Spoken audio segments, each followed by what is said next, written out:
At Liberty Christian Fellowship, we understand that the concept of separation of church and state is a phrase and a philosophy that actually enables governments to play God and to believe they have no obligation to treat we the people according to the Ten Commandments.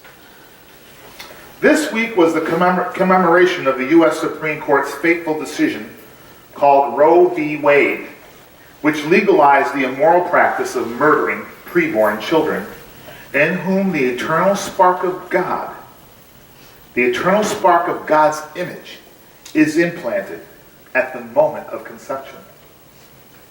On January 13th, 1984, President Ronald Reagan issued a proclamation, which we're going to read today, designating January 22nd as the first National Sanctity of Life, Human Life Day. On January 22nd, 1973, was the day the Supreme Court legalized abortion on demand in all 50 states.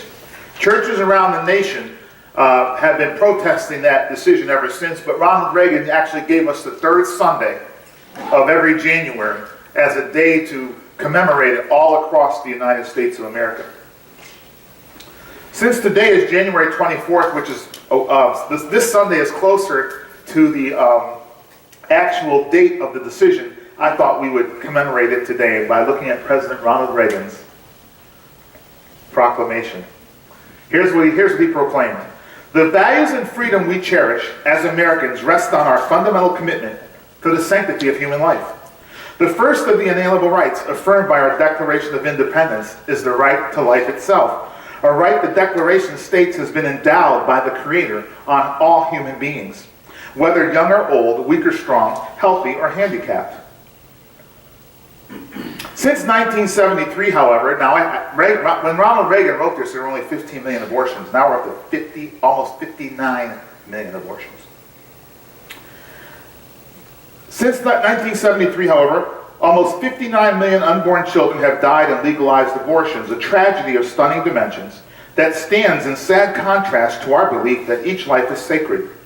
These children, over 30-fold, it was tenfold when he wrote this, over 30-fold, the number of Americans lost in all our nation's wars will never laugh, never sing, never experience the joy of human love, nor will they strive to heal the sick or feed the poor or make peace among nations. When I was working for government, I used to tell people all the time, for all you know, we've killed the kids that could have solved cancer. Abortion has denied them the first and most basic of human rights, and we are infinitely poor for their loss. We are poor not simply for lies not led and for contributions not made, but also for the erosion of our sense of the worth and dignity of every individual. To diminish the value of one's category of human life is to diminish us all. Slavery, which treated blacks as something less than human, to be bought and sold if convenient, cheapened human life and mocked our dedication to the freedom and equality of all men and women. Can we say that abortion, which treats the unborn as something less than human, to be destroyed if convenient, will be less corrosive to the values we hold dear? When I was teaching high school English, I used to tell the other teachers, mark my words, if we don't respect them in the womb, we will not respect them when they come out of the womb. Our society is headed for very bad times. Walk down the hall of a school today, the teachers are cursing at the students, and the students are cursing at the teachers. Corrosion. We have been given the precious gift of human life, made more precious still by our births and our pilgrimages to a land of freedom. It is fitting then, on the anniversary of the Supreme Court decision in Roe v. Wade that struck down state and anti-abortion laws, that we reflect anew on these blessings and on our corresponding responsibility to guard with care the lives and freedoms of even the weakest of our fellow human beings.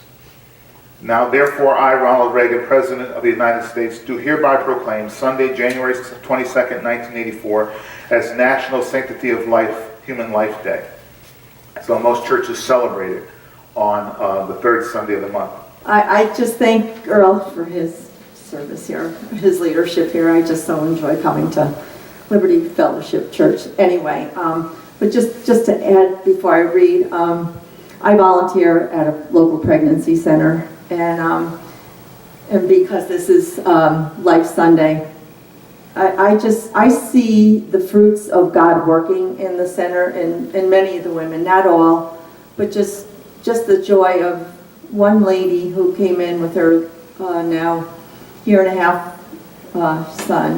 son, and she was just to witness her abortion-minded ways when she first got pregnant and said she was determined she was going to have this abortion, and she just was emphatic about it, and we just prayed with her and pleaded with her, and she was still emphatic, but anyway, God just does amazing things, and she just comes in. It's so nice to see her hugging us when she comes in, and God is working, and we just pray that everybody here will share that importance of prayer for these women that commit abortion-minded, because there's so much baggage they carry when they have that abortion.